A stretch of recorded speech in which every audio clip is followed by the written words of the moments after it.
Sleep News Network. This is your trusted anchor, Ethan Manumali.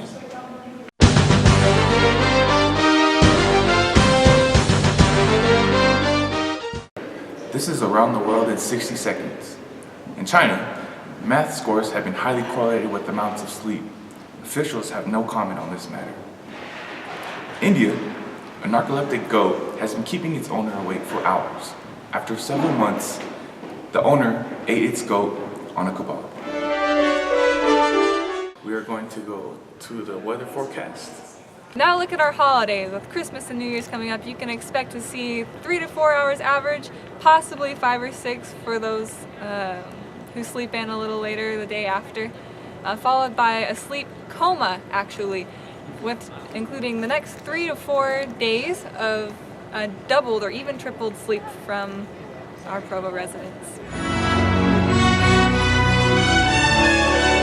Now time for our 10-day sleep forecast. So coming up at the beginning of the week, we'll have a 30% chance of low sleep, with 70% of our students getting an adequate 7 hours. And as we come up into the end of the week, we'll be running into a high pressure front with finals, which will include a 70% of 3 hours or less of sleep and a 90% chance of cramming. Back to you. Now to our infield man, Brian Libby. Thanks, Ethan. And we're here at BYU reporting about a mystery that's baffling the experts. It appears that there are stories of people falling asleep all over campus. I'm here at BYU in Provo, Utah to investigate the matter further. And we're going to get down to the bottom of this. We're going to interview some sleep experts, and we're going to also interview some of the victims themselves. I actually have fallen asleep in class before. What do you think the cause of lack of sleep here could be, the main cause?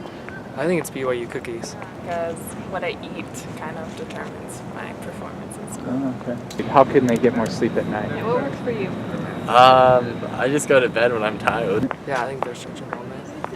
It's all conspiracy. They're all watching us. Yeah. Do you think the CIA is maybe tied in with this, with the lack of sleep around the country? I think the NSA is. So far, the interviews with students have remained inclusive. We haven't been able to get down to the bottom of this. We've heard suggestions that the perpetrators could be anything from the NSA, the CIA, professors themselves, other students, Halo, or BYU cookies. To get down to the bottom of this story, we're going to interview Eric McNevin, a resident professor at Harvard University, world-renowned for his research in sleep. Let's go to that interview now. Now, Dr. McNevin, in your years of research, have you ever encountered sleep outbreaks, if you will, spontaneous sleeping, people falling asleep in public areas? Yes, actually in 1985 there was actually a sleep outbreak on the University of Utah. Students were just falling asleep randomly and we couldn't figure it out. And after extensive research we found that it actually has to do with certain kinds of food that the university made. Now, what would you say to what we call the BYU cookie theory?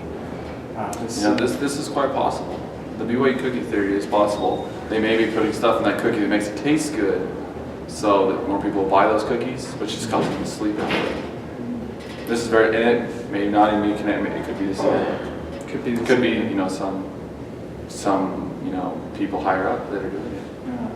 This is definitely, if this were true, would be one of the biggest conspiracy theories since when we didn't land on the moon. Yeah, right? This is exactly. 1969. While BYU may seem like a pleasant place on the surface, the results of this investigation remain inconclusive. Could it be a CIA cover-up? Could it be church involvement?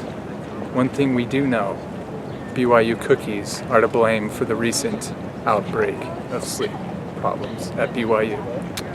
This is Brian Libby reporting, LNN.